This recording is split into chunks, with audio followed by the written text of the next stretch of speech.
हाथ नीचे बायां ऊपर त्रिकोण आसन के लिए जितना झुक सकते हैं उतना ही झुके, अपने शरीर की सुने। सांस लेते हो ऊपर और अभी दूसरी दिशा बाईं तरफ,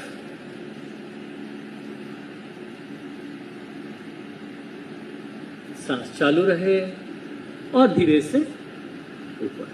अब आराम से बैठ जाते हैं।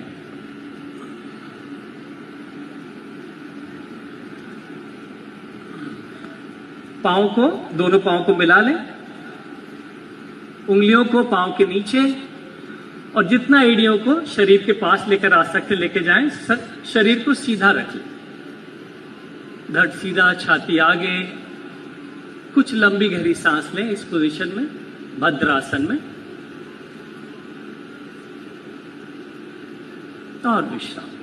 अब वज्रासन में आ जाते हैं।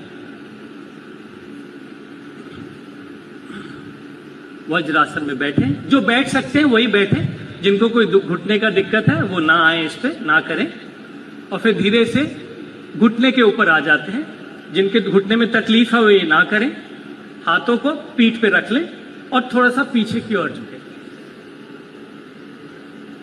जितना कर सकते हैं उतना ही करें। विश्राम।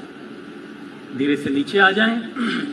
घुटनों को थोड़ा खोल लें, जितना खोल सकते हैं खोल लें, और हाथों को आगे ले जाएं, जितना आगे लेके जा सकते हैं। कोहनी तक आ सकते हैं, कोहनी के और आगे आ सकते हैं तो और हाथों को आगे ले जाएं। थोड़ी को